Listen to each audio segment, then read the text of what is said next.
ben écoutez, alors si vous voulez, en quelques mots, c'est tellement vaste. Bon, je vais choisir de parler de deux ou trois choses rapidement. Quelques chiffres sur la situation actuelle d'Algérie, une petite analyse du contexte actuel et quelques pistes de sortie. Qu'est-ce qu'on pourrait faire, qu'est-ce qu'on peut penser faire. Inch'Allah. Et puis après, bon, ben, on débattra autant que vous voudrez sur quelques sujets que vous voudriez. Alors, donc le constat, il y a deux chiffres, moi, qui m'alarment. Le premier, c'est que la rente pétrolière, on pourrait se dire la rente presque totale d'Algérie, c'est 95 ou 98% pétrole-gaz, a chuté de 60% depuis 2013. Bon, premier chiffre. Deuxième chiffre, en 2005, pour atteindre l'équilibre budgétaire algérien, il fallait un baril prix mondial à 35 $. En 2013, déjà, il fallait un baril à 115 $ pour atteindre l'équilibre budgétaire. Donc on est passé de 35 à 2005, 35 $ le baril. 2013, il faut 115 $ le baril pour boucler le budget. Autre chiffre, c'est la diminution des coûts d'importation. Seulement 10%. C'est-à-dire que ce que nous recevons comme argent, ce que reçoit l'Algérie, a baissé de 60%. Mais ce que l'Algérie doit payer au reste du monde n'a baissé que de 10%. Ce qui fait que nous sommes en faillite technique. L'Algérie est en état de faillite technique, au bord du défaut de paiement. Même s'il y a encore paraît-il, quelques dizaines de milliards les fameuses réserves de 250 milliards, je ne sais pas ce qu'ils ont fait avec. L'emprunt national qui a été fait par Sellal en 2014, si j'ai bonne mémoire, 2015, je ne sais plus. D'ailleurs, c'est moi qui lui ai donné l'idée. Moi, j'ai été invité à Alger par le CNES pour participer à un forum sur qu'est-ce qu'il faut faire avec la chute du pétrole, tout ça. Et j'avais suggéré un emprunt national. Parce que j'avais peur que l'Algérie n'aille en emprunt international. Que l'Algérie ait cherché, malgré les 200 milliards, il restait à l'époque du fonds de réserve, le fonds de régulation en dinars était à quelques dizaines de milliards de dollars, quelques centaines de milliards de dinars, mais il fondait à vue d'œil. Parce que déjà, le trésor algérien, pour honorer ses paiements courants, il avait déjà des difficultés. Donc, j'avais peur que celle-là et son gouvernement aillent vers le FMI et vers les marchés internationaux, et parce que cette réserve de 200 milliards de dollars de l'époque, c'était comme un coussin de sécurité qu'il fallait garder. C'est comme si on se mettait à le dépenser, c'est comme si une famille vendait les meubles pour acheter le pain. Donc, il fallait surtout que le prix du pétrole dégringolait. Donc on n'avait pas de chance de beaucoup avoir de réserves de change qui rentrent. Et pour éviter ça, j'ai suggéré un emprunt national. Un emprunt national pour aller chercher l'argent de l'épargne nationale et surtout pour aller chercher l'informel. Parce que l'argent de l'informel, on ne sait pas, on dit 40%, 50%, 80%, on ne sait pas. Moi je penche pour 50% et plus. L'économie algérienne qui est complètement informelle, donc il ne passe par aucun système bancaire, aucun système de change officiel, aucun système de transaction officielle, aucun système fiscal qui échappe totalement à l'économie algérienne. Et donc cet argent de l'informel, on ne peut pas le chercher par la force. C'est impossible. Vous ne pouvez pas forcer les gens à sortir leur sac de billets de dinars de leur cave, surtout quand ils n'ont pas confiance dans le système. Il ne veut pas sortir non plus par la séduction. Et ça, j'avais dit, le gouvernement Sellal, face à face, il y avait le ministre des Finances, il y avait tout. La séduction non plus, ça. On a essayé dans d'autres pays, ça ne marche pas. Séduction, ça veut dire, allez, sortez votre argent caché, on vous promet l'amnistie. On ne vous demande pas d'où il vient, on ne vous demande pas comment vous l'avez fait, on ne vous taxe pas, on ne vous impose pas d'impôts, on sortez le barque. Ça ne marche pas non plus. Alors ce qui marche, c'est la ruse. Et la ruse, c'est ce que j'ai vu faire au Brésil. Et j'y étais, j'ai plus ou moins participé, le gouvernement Lula. L'argent informel au Brésil, c'était peut-être 60-70% de l'argent brésilien, surtout si on compte la drogue et toute l'économie illicite. On a opéré par la rue. C'est-à-dire qu'on a décentralisé, et ça c'est l'une des solutions que je préconise personnellement, une décentralisation la plus large possible de la gestion des affaires. Alors, ce qu'ils ont fait, les Brésiliens, et j'y ai encore participé, j'étais témoin, j'étais là, Porto Alegre notamment, dans le sud du Brésil, qui est devenu un exemple qu'on cite dans le monde entier comme excellente gestion de ville. Avec le maire et les maires d'arrondissement, etc., il a été décidé de décentraliser les budgets des quartiers, quartier par quartier, et la gestion des budgets. Donc, dans les quartiers, les favelas, les machins, les quartiers pauvres, riches, par quartier, par quartier. Et voilà. À partir de maintenant, c'est vous qui décidez ce que vous voulez dans votre quartier. C'est pas le maire, c'est pas le préfet, c'est vous, le quartier, les citoyens. De quoi a besoin votre quartier? Urgent. École, piscine, cinéma, théâtre, tout ce que vous voulez. C'est vous qui décidez. Arrangez-vous entre vous, mettez-vous d'accord sur les projets prioritaires pour réhabiliter votre quartier, le faire revivre, le faire vivre, mais nous mettons une condition. Vous allez chercher de l'argent chez les gens de quartier que vous connaissez, qui ont de l'argent. Et nous, gouvernement, on donne l'équivalent ou le double. Vous allez chercher 1 milliard de dollars d'argent dans votre quartier, pour votre quartier, nous on donne 1 milliard ou 1,5 milliard. Alors, vous comprenez, ça a marché, pourquoi? Parce que les caïds du quartier sont connus. Tous ces caïds, tous ces machins qui vivent sur le prêt illicite, sur ce que vous voudrez, sur l'usure, sur toute l'économie informelle, ils sont connus. Et s'ils ont la fortune qu'ils ont, c'est parce qu'ils ont la complicité de leur population. Le dernier des habitants de la favela, c'est qui est le caïd de la favela. Il ne va jamais le dénoncer. Parce que le caïd de la favela lui permet d'avoir une petite maison, lui permet, comme a fait Pablo Escobar. Pablo Escobar a construit la moitié de Médine. Pablo Escobar, c'était un grand bandit, un grand tout ce que vous voudrez, mais c'était un Robin des Bois aussi. Alors, si vous allez aujourd'hui à Médine, en Colombie, là où il y a la tombe où est enterré Pablo Escobar, il y a une file interminable de gens qui viennent fleurir sa tombe et le remercier parce qu'il a relevé la pauvreté de toute la ville de Médine, parce qu'il est originaire de Médine.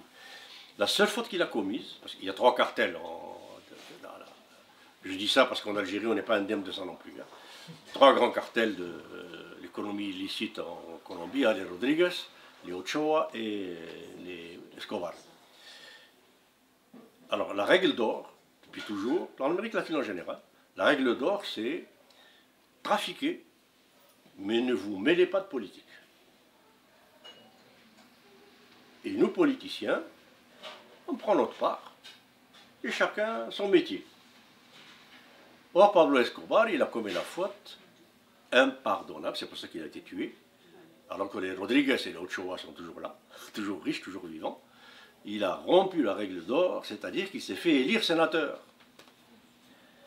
Et en rentrant au Sénat, discours d'investiture, il dit « Je suis ici pour faire rembourser au peuple ce que plus voleurs que moi ont volé. » Le lendemain, il avait toute la police et l'armée colombienne sur les trousses avec des photos et des preuves comme quoi il était trafiquant. Jusque-là, on n'en parlait même pas. Et donc, c'est pour ça qu'il est mort.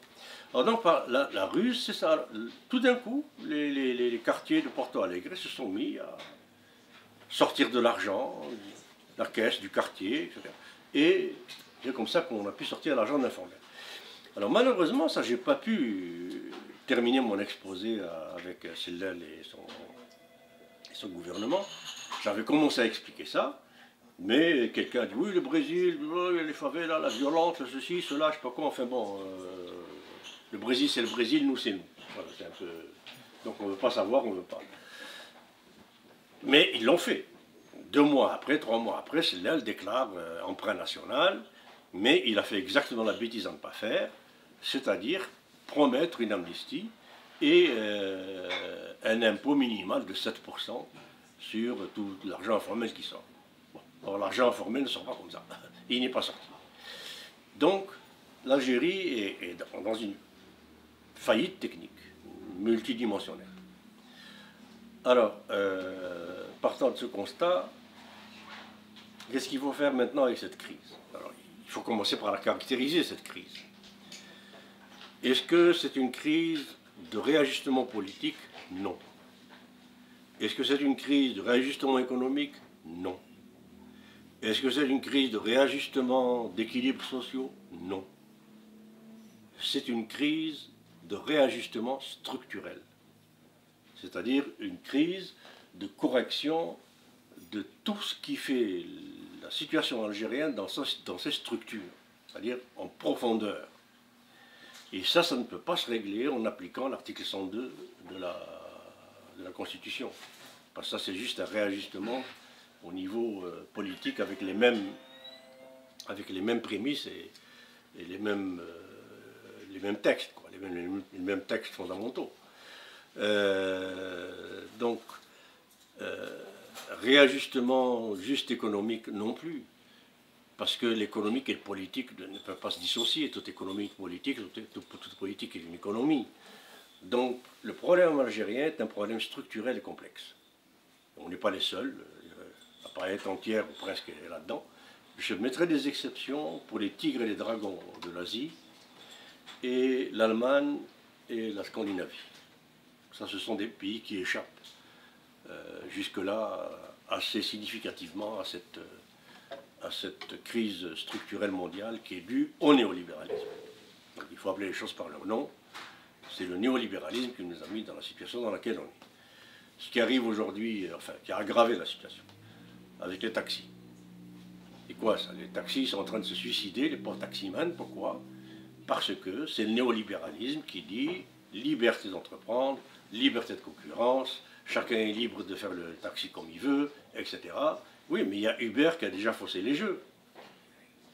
Alors, réajuster le jeu de façon à corriger ce qu'a fait Uber, et après, mettez de nouvelles règles. Mettez pas de nouvelles règles quand l'autre a déjà complètement faussé les cartes. Alors, voilà donc où nous conduit le néolibéralisme. C'est fou, hein. Vous voyez hier, ou encore dans les nouvelles, Lyft, le concurrent d'Uber.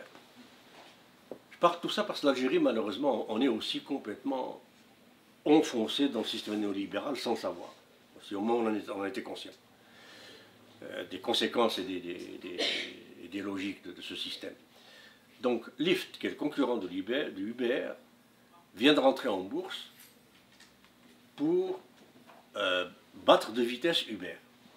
Parce que Uber est en train de se préparer à rentrer en bourse. Donc Lyft, qui est le principal concurrent, veut les battre de vitesse et rentrer, ce qui est une erreur d'ailleurs, parce qu'ils maintenant ils sont obligés de déclarer leurs revenus une fois que vous rentrez en bourse. Vous êtes obligé de déclarer vos états financiers tous les 3 mois. Et donc, vous les déclarez tous les 3 mois, le roi est nu. Si le roi est nu, on sait qu'il ne fait pas beaucoup d'argent. S'il ne fait pas beaucoup d'argent, l'action dégringole. Bon. Or, entrer en bourse, Lyft, immédiatement, vaut 25 milliards. 25 milliards. Alors, j'ai regardé son chiffre d'affaires, 2 milliards. Profit, 0. 1 milliard de pertes. Ça veut dire que c'est une compagnie qui fait 50% de pertes sur son chiffre d'affaires. N'importe quelle autre compagnie, elle serait en faillite. Ça n'a pas de sens. Faire 50% que ses pertes égalent 50% de son chiffre d'affaires. Et de ses actifs, parce qu'elle n'a pas d'actifs. Tout est là. Bon, mais quand même, ça c'est le jeu du néolibéralisme. La finance, la bourse, la spéculation. Tout le monde se dit, Lyft c'est nouveau, c'est etc. Il y a de l'argent à faire.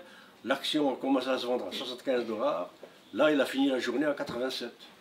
Pourquoi? Parce qu'il y a des tas de gens, des ordinateurs qui décident, pas des gens, des ordinateurs, qui décident à la nanoseconde que ce nouveau titre, puisqu'il est nouveau, etc., va monter. À court terme, il va monter, c'est clair. Donc tout le monde veut spéculer à court terme. Mais à moyen terme, il va déjà voler. C'est fini. Et Uber qui veut rentrer, n'est même pas encore entré en bourse. Et il est déjà coté à 100 milliards $. Et il ne vaut rien. Uber, c'est rien.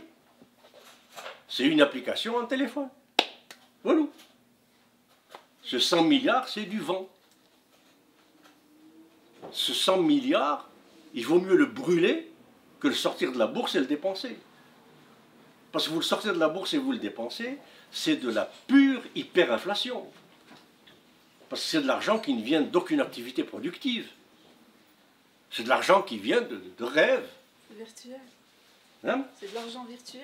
Bien sûr. Comme l'application. Le problème, c'est que quand on dit virtuel, on est pris un peu dans un piège. C'est comme si tout ça restait virtuel.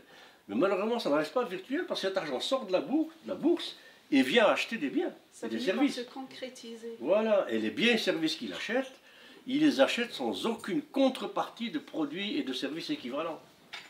Ce qui fait que c'est de la pure spéculation. En physique, on dit acheter de l'entropie pure, c'est-à-dire acheter de la dégradation d'énergie pure, sans aucune compensation. C'est pas parce que c'est une entreprise qui a de l'avenir, vu que tout le monde utilise Uber, parce que c'est pas cher. Ben oui, bien sûr, aucun problème.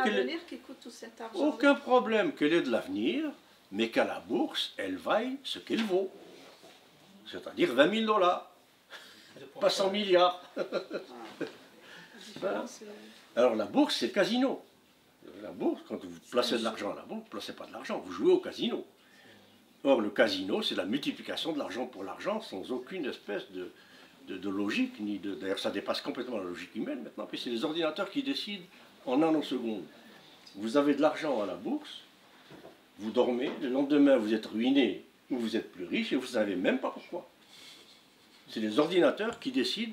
D'ailleurs, maintenant, en bourse, on n'embauche plus des financiers ou des économistes, on embauche des super docteurs en astrophysique, en physique nucléaire, en biochimie. Pourquoi? Parce que ces gens-là travaillent sur ce qu'on appelle les phénomènes critiques. Par exemple, j'en connais un qui a été embauché par la bourse de Genève, hein, un Algérien, une lumière en physique théorique, qui travaillait sur les états critiques en état d'éloignement d'équilibre. C'est-à-dire quand vous changez l'équilibre d'un système en le chauffant par exemple, où sont les points critiques où le système bascule d'un état à un autre. Donc c'est des états critiques extrêmement pointus en physique. C'est ces gens-là qu'on recrute. Alors ces gens-là font des algorithmes, mathématiques, physique, biochimie, ce que vous voudrez, qui, moi je vais me baser sur le comportement des molécules, sur pourquoi une molécule dans un gaz qu'on chauffe par exemple, tout d'un coup change de comportement. Il y a un seuil de rupture. Et donc ces gens-là font des algorithmes qui font détecter à l'ordinateur le moindre changement critique et qui fait décider à l'ordinateur de vendre ou d'acheter. Ça, c'est complètement fou. Ces ordinateurs, c'est le docteur Frankenstein. C'est le docteur Frankenstein qui a créé un monstre qu'il ne sait plus contrôler. Dites-moi, quel financier, quel patron de fonds d'investissement peut contrôler un ordinateur qui prend des décisions au milliardième de seconde? Il n'a même pas idée de ce qui se passe. Donc on est dans un système financier qui est devenu, comme l'avait dit Einstein. Einstein avait dit, la science au service de l'argent se retournera contre l'homme. On y est. Bon, donc alors, pour vous dire combien le problème algérien est complexe. Parce qu'on est complètement là-dedans et on veut créer une bourse à Alger, on veut que les entreprises algériennes soient cotées en bourse, etc.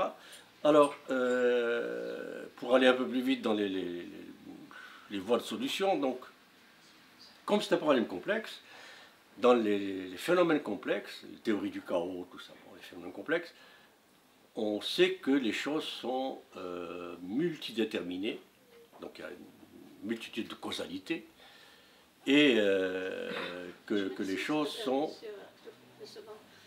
L'Algérie, elle est quand même en dehors de tout ça. Elle n'est pas dans le système. Ah, mais non, mais juste par le fait d'échanger des devises, d'être obligé, on est obligé, on paye en devises nos importations, on se fait payer en devises nos exportations, tout notre argent passe par ce système financier.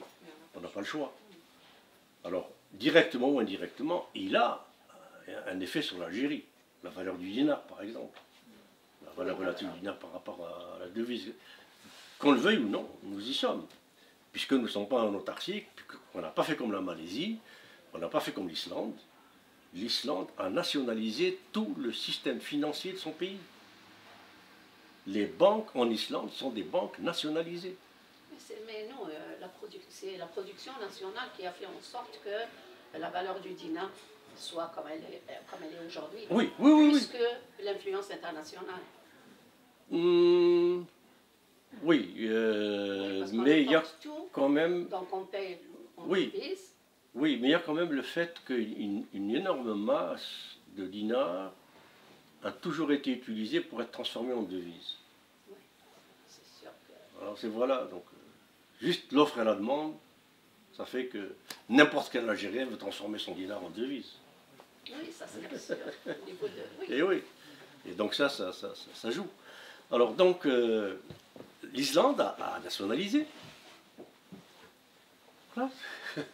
Et ils ont, par référendum, crise de 2008, le gouvernement islandais a demandé au peuple islandais, et c'est ce que je souhaite pour l'Algérie, un référendum, ce serait une autre étape, est-ce que vous voulez qu'on fasse comme les États-Unis, la France, etc., qu'on rembourse les banquiers et que vous payez pour, ou est-ce que vous voulez qu'on nationalise et on les poursuit pour les problèmes qu'ils ont causés?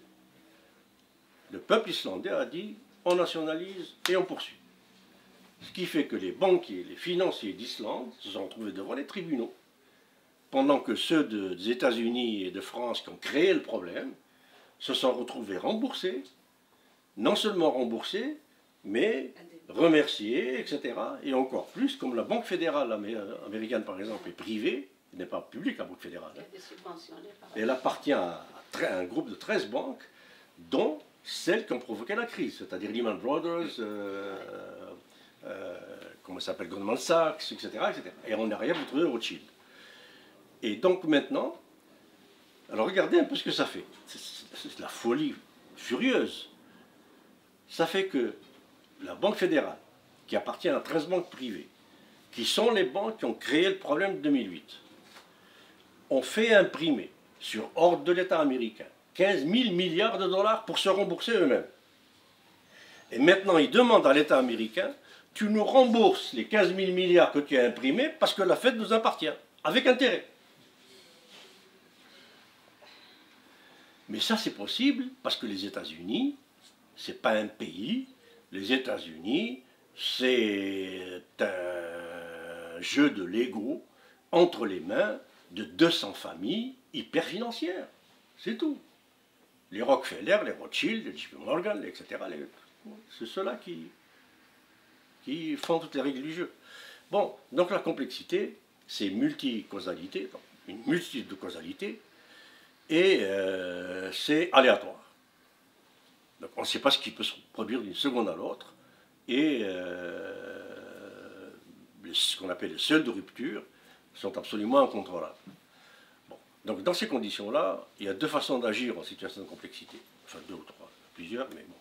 La première, c'est de serrer les problèmes. Ce qu'on appelle le breakdown system, hein, ou relaxer le problème. C'est-à-dire prendre le problème et aller à la source la plus simple. À la source la plus simple, c'est-à-dire, bon, ici, à la source la plus simple, deuxième question, comment est-ce que je peux formuler le problème? Parce que l'intelligence ne réside pas dans la solution des problèmes.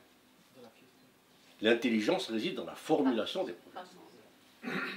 Alors attention, hein, on nous fait confondre problem solving avec intelligence. Celui qui résout les problèmes, il n'a rien d'intelligent. Celui qui est intelligent, c'est celui qui formule le problème. C'est pour ça qu'il y a cette fameuse ce dicton, hein, un problème correctement énoncé est à moitié résolu. Bon. Donc, on doit formuler les problèmes de l'Algérie. Or, les formuler dans le cadre de la pensée néolibérale, c'est une impasse. Et c'est ce que je vois dans toutes les analyses qu'on fait, toutes les analyses que je lis, dans le Watan, etc., dans Tribune, dans les économistes de France, algériens, de ceci, cela, ils font des analyses dans le cadre de l'économie qu'ils connaissent, c'est-à-dire l'économie néoclassique néolibérale. Comment relancer l'investissement, comment équilibrer les mouvements monétaires, comment équilibrer les échanges et les compensations entre banques privées, banques publiques, banques d'État, trésors, etc. Bon. Mais tout ça, c'est toujours dans la même pensée néolibérale. Comment faire de l'Algérie un pays exportateur? J'ai entendu, j'ai lu ça. Il faut que l'Algérie apprenne à exporter. Ça bien produit d'abord ce qui est exportable, et ensuite tu apprendras à exporter. Tu vas exporter quoi? Du couscous? On exporte du pétrole, et que du pétrole. Le gaz, c'est marginal par rapport au pétrole, quoique en quantité, non, mais en monnaie, c'est le pétrole. Or, le pétrole, c'est pas qu'un liquide qui brûle. Le pétrole, c'est 33 000 dérivés. Votre caméra, là, c'est du pétrole.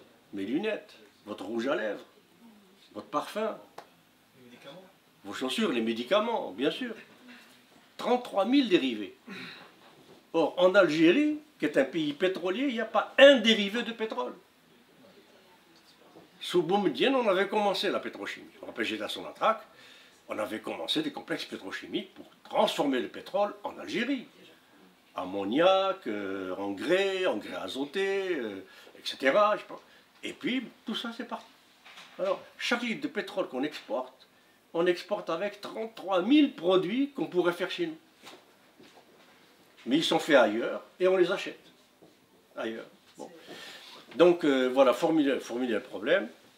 Et si on le formule correctement, à mon avis, donc plus complexité, etc., il y a peut-être 3 étapes. Première étape, vitale. Deuxième, intermédiaire. Et troisième, stratégique. L'étape vitale, c'est sortir de cette crise.